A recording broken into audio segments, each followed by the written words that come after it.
The NBA is definitely a star-driven league where the biggest names dominate the attention from fans and the media alike, and for the most part, it's well-deserved because their stellar play deserves the recognition that it gets. However, as a result of this, there are always several players that fly under the radar each year, despite having terrific individual seasons of their own, and that's what we're here to discuss in today's video. Today, we'll be discussing 5 slept-on players that are having pretty great seasons, while very few people are seeming to notice. Before we start though, it turns out a good amount of you watching right now aren't even subscribed to the channel, so if you enjoy the content, consider hitting the subscribe button, as not only does it help out a ton, but it also very much appreciated. Now with that being said, let's begin. The first slept-on player having a pretty great season this year that we'll be discussing today is Domantas Sabonis of the Sacramento Kings. Sabonis honestly could have been in this conversation last year as well, and many years before that, because he's continuously one of the most underrated players in the league,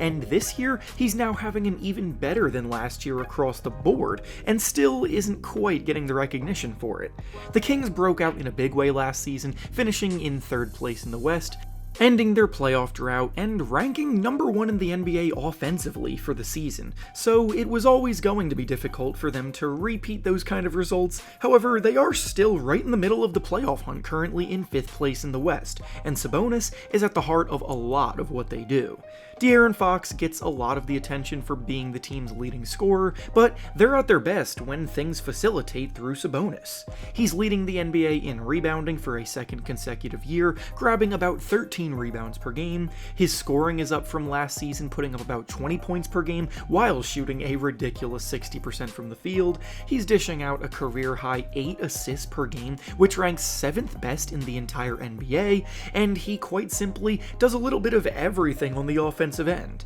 Nikola Jokic has reached a level so unattainable that it overshadows Sabonis' skill level as a playmaking big man, but he too is incredibly smart with the ball in his hands, able to bully you in the paint as a post scorer, threaten defenses with his face-up game in the mid-range, he sets good hard screens in the pick and roll, and picks out the right passes to the open man when defenses put too much attention on stopping him from scoring, which then makes the lives of all of the Kings' shooters easier. The next player that is low-key having a great season this year is Desmond Bane of the Memphis Grizzlies. There hasn't been a whole lot to be excited about regarding this year's Grizzlies squad, so I wouldn't blame you if you're someone who really only tuned in when Ja Morant briefly returned from his suspension until he suffered his injury, but while the team as a whole is looking like a group in the midst of a lost season, we have been able to see Desmond Bane take a big leap forward, producing like a legitimate all-star caliber player. Bane was already someone who made a ton of progress in each of his first 3 seasons, but without Ja Morant on the court early on, he was the one tasked with being the go-to guy out there, and for the most part he's taken the additional workload in stride and made the most of it. He's scoring a little over 24 points per game, which ranks 20th in the NBA this season. He's also dishing out a career-high 5 assists tonight, and while you often see the efficiency take a dip when role players are thrust into go-to roles, that has not been the case at all for Bane, who is still knocking down 47% of his shots like he did last season, along with making 38% of his threes on 9 attempts per game. With defenses more honed in on stopping him, instead of being able to benefit from Ja Morant getting most of the attention, he has still remained incredibly efficient while shooting and scoring the ball more throughout a game, which is definitely valuable experience to have moving forward, to be battle-tested even when Ja Morant is back full-time next year, and they're back to making playoff runs, so in the long run, this is great for him.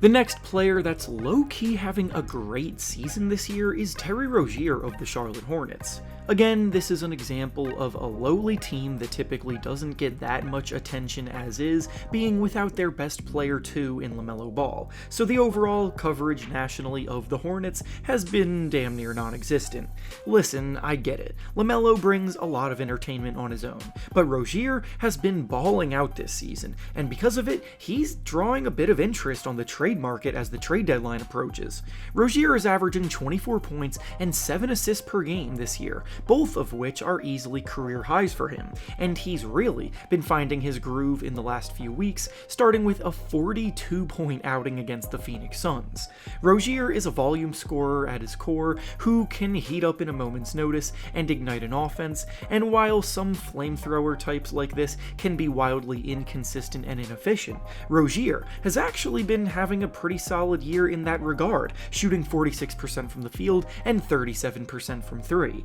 He's still prone to have some wild stretches where his shot selection gets a bit iffy and his decision-making wavers, but he's definitely been more locked in this season than years past, and with the Hornets sitting near the bottom of the standings yet again, he could find himself on the move if a contending team wants to make a trade to give themselves another perimeter scoring threat. The next player that's low-key having a great season this year is Jeremy Grant of the Portland Trail Blazers. By now, you're probably picking up on the trend of what kinds of players are making onto this list. They're the ones that are making the best of bad situations. Jeremy Grant was a free agent this summer and re-signed with the Blazers, probably under the impression that they were going to push to compete more, but then immediately after his signing, the Damian Lillard trade request came in, and now he's on a young rebuilding team and doesn't quite fit their timeline. What I really like about Grant and what he's doing this year in particular, though, is the fact that he's playing good, smart, productive basketball without getting in the way of the young talent around him, still looking to find their footing in the NBA. He's averaging a solid 21 points per game, shooting the ball very efficiently, making 46% of his shots and 41% of his threes, and that combined with his versatile defensive talent makes him the kind of player that you have to believe contending teams will be calling the Blazers front office about to potentially acquire near the deadline. He's an athletic wing player that shoots the ball very well from the outside and competes hard on defense, despite being on a team without much to play for. He's the definition of underrated, and despite now having a hefty contract that may scare other teams away from him, he's definitely a valuable piece to have in your lineup if you can afford the cost. And finally, the last player having a low-key great season this year is Coby White of the Chicago Bulls. I've touched on Coby White a few times on the channel already over the last month or so, but he has almost single-handedly given the Bulls something to be excited about moving forward. Zach LaVine's absence due to injury earlier allowed him to step into a go-to role, and in that time, he really exploded and is putting it all together for the first time in his career. Over his last 23 games, he's been averaging about 23 points, 6 assists, and 6 rebounds per game, shooting the ball 47% from the field and 42% from three. He looks more confident than ever on the ball, he's showing off his deep shooting range and ability to pull up off the dribble, and that's the kind of scorer that you can definitely go into a rebuild with. Zach LaVine seems to be about to be traded in the coming weeks, which will allow Coby White to continue his emergence, and after being at a point early in the year where the Bulls season looked lost, they're now firmly back in the playoff hunt thanks in large part to Coby White's emergence. And with that being said, that's all I have for you today. Make sure to like the video, subscribe to the channel, and comment down below which slept-on players you think deserve more recognition for their seasons. Thanks for watching, and I'll see you all next time.